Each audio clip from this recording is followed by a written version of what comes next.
Hi, I'm Kevin Schroeder. Today I'm at Second Gear Motorcycle Culture, and I'm here to talk to the owner and proprietor of the store.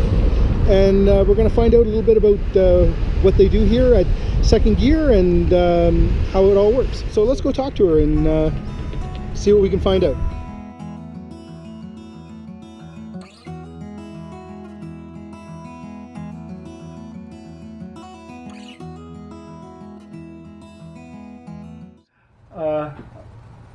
Hi, today we're at Second Gear Motorcycle Culture, and I am here with the proprietor and owner of the store, and we're going to find out a little bit about what it is that makes this store different.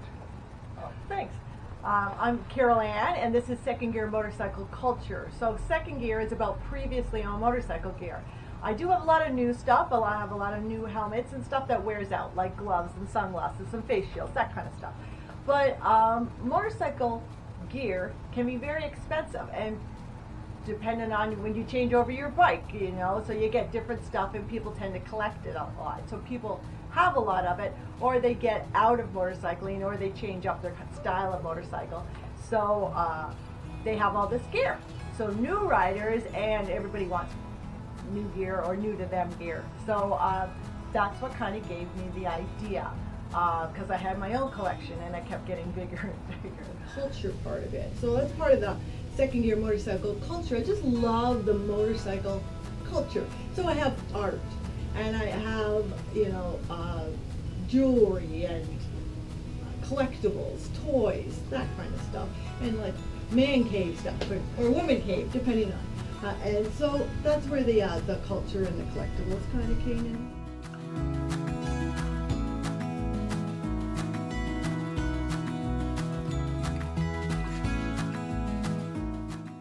You mentioned women's motorcycle gear. I've noticed that a lot of times the gear that women end up getting is men's gear that's smaller sizes.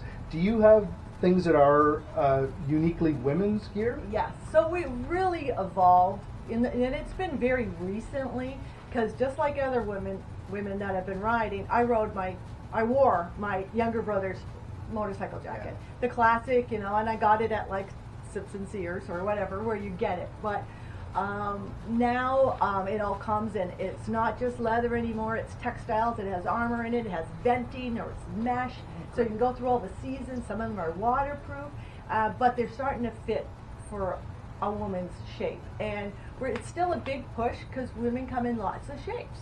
And so it's very, very difficult for a lot of women to get into the gear that fits them properly. So that's still a challenge, and we're really pushing the manufacturers to realize that.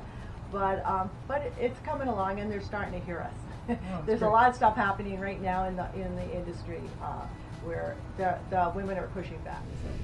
So. I know in the summertime, when it's riding season, you run some events here with the store. Can you tell us a little bit about that and who you're partnering with and how that all works? Sure. This is only my third season, so I've partnered up with a couple of, been very, very blessed who's walked through this store to help me out. And one of them is have a restaurant, bar, cafe that just moved in across the road, so I partnered with them. And then the local Harley-Davidson dealership thought it was a really good idea, so then they came on board too, and we have a bike night, and so we have like a live band, and we have the barbecue, and we block off all the parking lots strictly for motorcycles. And I have the Canadian Veterans Motorcycle Club volunteer and help me out, so we make sure all the bikes get parked safely, get back on the road safely. So we want to make it really safe and really fun, and we try to have some really neat activities, but we also do a lot of fundraising for charity. So I have my pet charity right now is called Graceful Paws, and it's a little girl that needs a service dog, so we raise money for her, and including someone donating a motorcycle to the store. Wow, that's amazing. I know, it's really great. cool. Yeah.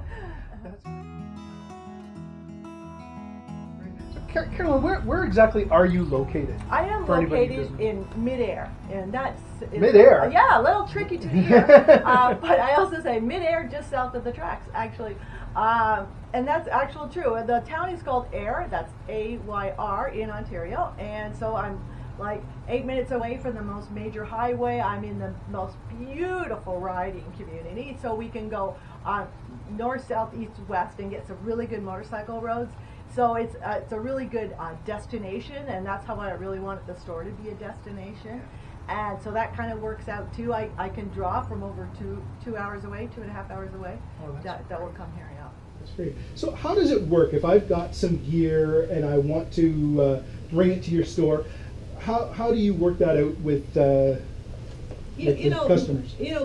Motorcycle gear is very specific to the rider and to how they ride. So to donate it to Goodwill or any of those other things doesn't really do it justice, because it is very specific to the sport. So to bring it here, it's a win-win situation. You'll bring it in, I'll assess it for resale. If you're coming in here to buy motorcycle gear, you're looking for a deal. So let's keep that honest. Yeah. I'll say, okay, I think I can get this much money for your jacket, say, and when it sells, then we split it 50-50. The other alternative is if you have a jacket and you just want to, you'd like to donate it, then you can donate it, and then the proceeds go to a charity. It could be Graceful Paws, or it could be one of your favorite charities. Oh, and that's great. That works too. Oh, that's great. All right. Well, thank you very much. Super fun. That was Yeah. awesome. All right. Well, so, welcome. Yeah.